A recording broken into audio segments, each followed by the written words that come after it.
Welcome to the Go Diaper-Free podcast, where we're all about helping you stop depending on diapers as early as birth. I'm your host, Andrea Olson, author and mom of 5 ECing babies. This is episode 54, A Day in the Life, ECing a Newborn Baby, What It Looks Like in Our Home.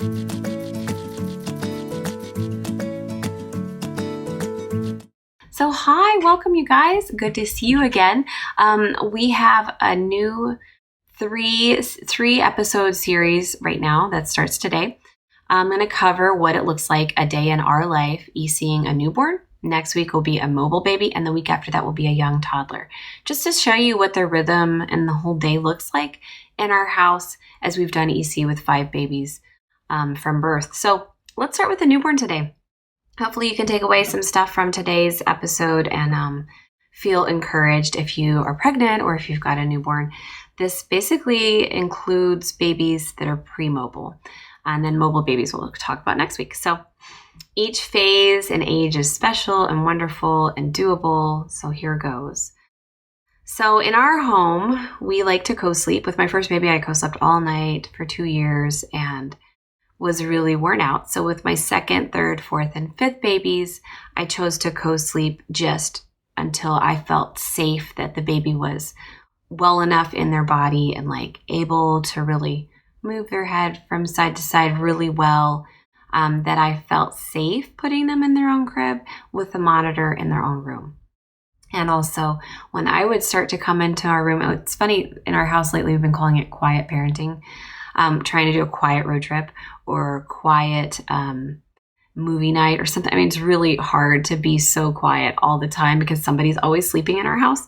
But when I would tiptoe into the room and wake up the baby just trying to get into my own bed, or how about when my baby took up my entire queen size bed and my husband and I were sleeping on the full size futon in the living room, that's when we knew it was time to transition our baby into her own bed, because we were like, what has happened here? We've gotten kicked out, and she's got the best bed in the house, which she deserves, don't get me wrong. But she actually slept much better once we moved her in her crib. But before this time as a newborn, we co-slept. So you can do your research yourself, do what feels safe. I'm not recommending anything that you should or shouldn't do with regards to sharing a bed with your baby, but if you're going to do it, research it and do it safely, all right?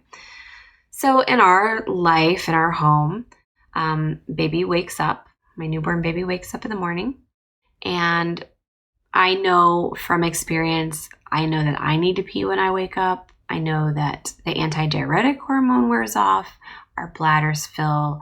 All humans, and in fact, all mammals are like this. So I know that the wake-up pee is always a pretty satisfying thing that also helps us to get a really nice, long breastfeeding session. And so baby wakes up. I offer the potty by holding her over the top hat potty in my bed and holding her in classic EC position. I say, psst, and she, 9 times out of 10, will just go in it. Then I keep her bottoms off, and I have a waterproof pad that I put on my lap, and I nurse her naked over that on top of a boppy. You really want to watch your posture with a newborn baby. I've learned this from doing it wrong. We don't want to bring our breast to the baby, but bring our baby to the breast, right? The yoga teacher taught me that a long time ago. So I would nurse her naked over the pad. And the reason why is because sometimes there's more. And babies who are newborns pee and sometimes poop all the time. So we can do that over a top hat potty or a pad. After that, I carry my baby around for a little bit and sometimes use a baby carrier. Moby wraps are really good for super small babies, and so is the Bico Gemini. But generally, I just like to carry my newborns around. They're not awake for very long in between feedings at this point. Then when she drifts off to sleep, I lay her down in a safe place, and usually my bed because we co-sleep. And when she wakes up, I just repeat it. And really that becomes the day, you guys. That's the rhythm that I explain in podcast number, which one was it? 52, the baby care cycle. That just repeats over and over. So as the baby grows and we get into a few weeks old, baby wakes up, I potty the baby, just offering a potty opportunity, not attached to whether she goes or not, but she usually does. And then I nurse her, and at this point I'm having her in a diaper backup. I covered backups in the last podcast, episode 53, extensively. It's extremely long. But basically, in a nutshell, I either use cloth or a biodegradable disposable diaper as a backup. Nurse the baby after pottying her, and then she's awake for a little while. In the episode on how to play with a baby, I mentioned a baby play gym. It's like this arched thing that goes over top of a baby who's laid down on a little blanket underneath it so they can look up and start to practice batting at a bell or a wooden ring. It's kind of Montessori style. So I'll lay the baby under the baby gym when I'm done carrying her around. And when she first fusses and first gets uncomfortable, like things shift, and I have the inclination to go pick up the baby again because I've got 4 other children, so I'm doing other things. Maybe I'm sitting there if it's my only child and we're hanging out and she's having some time, some floor time or tummy time. That first fuss after nursing, I offer the potty again. I usually take her over to the sink because it's my sink and I can do what I want with my sink. But baby pee and baby poop that's exclusively breastfed is benign and rinses quite well down. And I don't mind doing it. You can make your own choice about what you want to do, but it saves my back to potty over the sink. And I can also see my baby in the sink as I hold her in classic EC position. I say psst, and she poops and or pees, does her thing. I also can do this over the top at potty.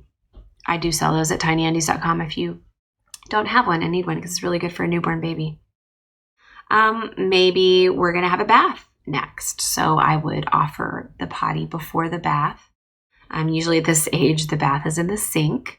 We do it really quickly, dry off the baby, put the oil all over it. I like to use Mother's Special Blend oil all over her to keep her hydrated or her skin hydrated and moisturized. And then I offer the potty again before diapering back up because what I want to do at this stage is keep baby as comfortable as possible and help her to fuss as little as possible.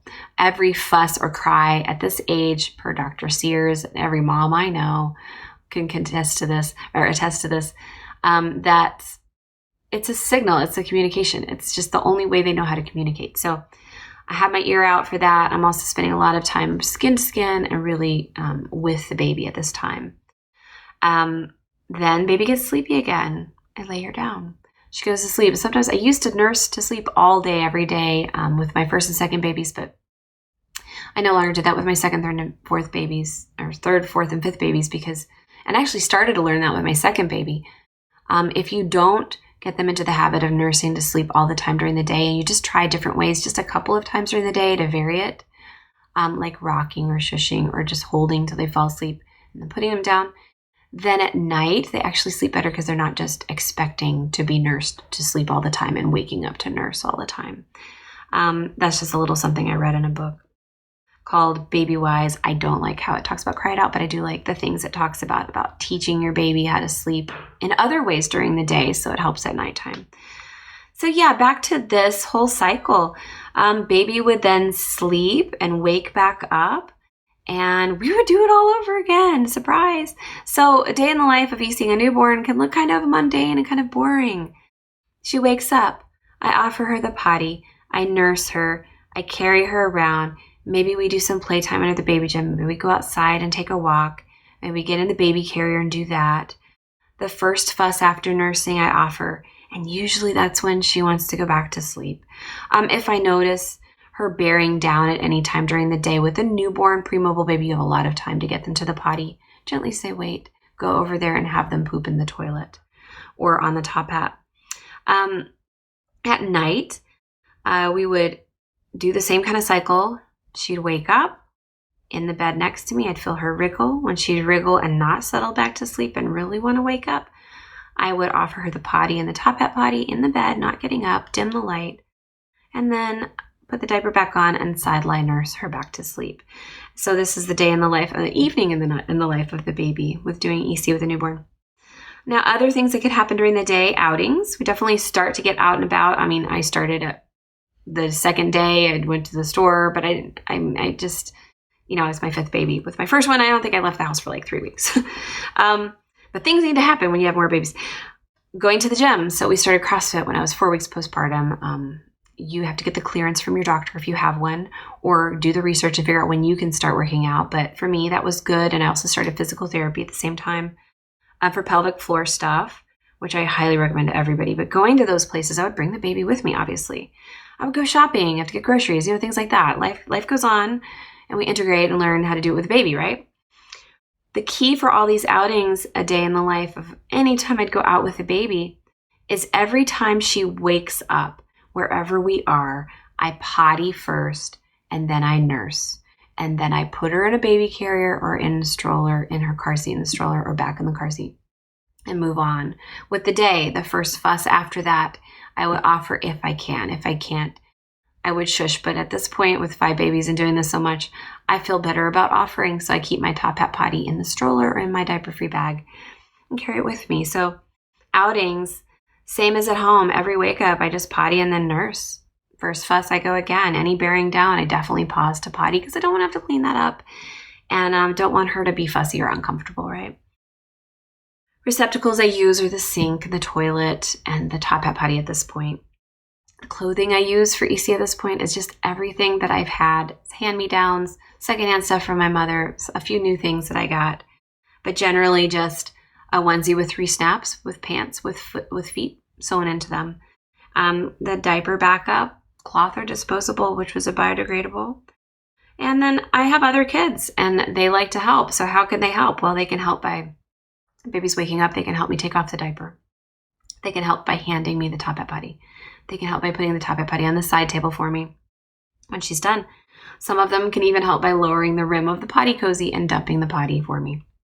Some will help by providing a wet wipe or the balm, or they want to put the balm on them, and if their hands are clean, I'll let them help. They always help by cueing along.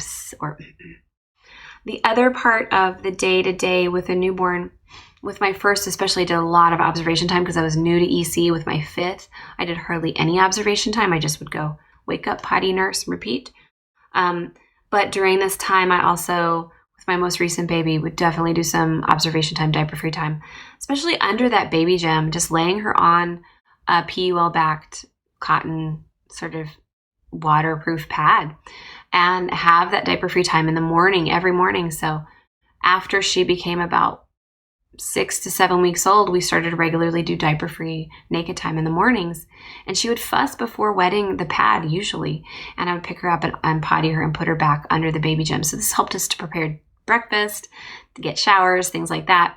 And one of us was always watching her. But so basically the baby would wake up, I'd potty her, I'd nurse her. She would spend some time diaper-free naked from the bottom down, maybe in chaps. Underneath the baby gem where the bell and maybe a mobile was above her or something like that. And when she first fussed, even naked or with a diaper backup on, I would offer. So it's the same kind of thing, just integrating that observation time. And then I could also see how often is she going, and does she have any signals, which for her was fussiness. So definitely caught some information by doing diaper-free time. And this was for about 1 or 2 hours every morning. Once she was 3 or 4 months old, we were at 1 or 2 hours of diaper-free time every morning until she started rolling off the observation pad, which is pretty much when we stopped that. But that's it. Baby wearing definitely helped us in the newborn days, and whenever I didn't know what else to do with the baby, I'd just pop her in the carrier and do other things, take a walk out in nature, stuff like that. Every time she woke up, I'd potty and then nurse, and that was our cycle. That was a day in the life for us, ECing a newborn. Now that she's mobile, next week I'll cover that and tell you what we're doing right now. And then the next week after that on this show, I'm going to tell you about a day in the life of a young toddler, what that looks like, because we also have a 27-month-old who I was there not too long ago with. So hopefully today's episode helps you wrap your head around what does it look like to do this. And basically, I feel like EC provides a lot more touch time. You're in contact with your baby a lot more. If you're just diapering and letting the diaper accumulate pee all day, there's not as much opportunity to be with and hold your baby to pick them up. Generally, I may be wrong. Maybe some people do, but typically what my pediatrician has said is that this offers a lot more chances to be touching and in contact with your baby, and also understanding and communicating with one another. And also towards the end of this newborn phase and before they're mobile, they start to smile in the mirror and you start to connect and they start to go, oh, great, you understood that I need to go to the bathroom. This is excellent. It's a really nice time of bonding. And if you can do it from newborn, I definitely recommend it. A little tip from our reader before we close up today. Elle in New York began EC at 4 months, birth with her 3 kids, who are now 4, 2, and 3 weeks old. This is her tip. Relax your body and your breathing, especially when holding a newborn or an infant in EC positions. Even now on my 3rd child, I sometimes wonder why my baby seems so uncomfortable and stiff being held, fully supported over a potty. Then I realize how uncomfortable I am. Tense shoulders, tight grip, holding my breath. Sometimes it's because I'm in a hurry. Sometimes it's because I'm nervous about pee shooting everywhere. But mostly it's because I'm exhausted from carrying a baby all the time. Tension is my body's state of homeostasis. But once I realize it and let everything soften, baby stops fussing and poop usually follows. That is excellent advice. Thank you so much, Elle. And then Elaine from Atlanta. She started around 4 months and her baby boy was 12 months when she wrote this. My biggest tip for EC, I would say, is to not second guess yourself and to get started if you're thinking about it. Once we decided this was the way to go, we started and kept it up with lots and lots of misses along the way. But just making the decision was the biggest thing for us. So I encourage you, if you're pregnant, you have a newborn, whatever age your baby is, up to 18 months, definitely learn how to do EC and do it even part-time. This is the other tip from Andrea. Do it part-time. Elizabeth from Asheville, who I don't know, she started EC at 3 months old, was totally out of diapers day and night by 17 months old, her son was. Next time she's definitely starting from birth. What a wonderful thing. And she says, this may be kind of obvious, but my biggest tip is to just get started. I was kind of intimidated by EC at first and felt like I needed to know more before I could start. But she didn't, you guys. So just take what I've just said. It's a little model and try it out today. You can do EC part-time. You can do it with diapers. You can do it so many different ways. But with a newborn, it's super special if you get that opportunity. I'm jealous that I'm never going to be able to do that again because I'm done having babies. But hopefully today's episode was helpful for you. Please subscribe to my channel on iTunes to be notified when the next episode is up. And go join us in the conversation over in the show notes. Those will be found at godiaperfree.com/54. And tell me, what tips do you have for ECing a newborn? How does your cycle vary from mine? Did you learn anything from today's show? Thanks. I look forward to seeing you there. I'm Andrea, also with Go Diaper Free, and I'll talk to you soon. All right, you guys, that was it. And you also, please answer the same questions below. How does your ECing a newborn cycle look like? What does a day in life for you look like? What have you learned from this show? Do you have anything to add? I look forward to seeing your comments there. And let me know if you have any questions too. I love answering questions here on the YouTube channel as well. Subscribe and hit the bell. It'll let you know when my next show is up. Take care. Thanks.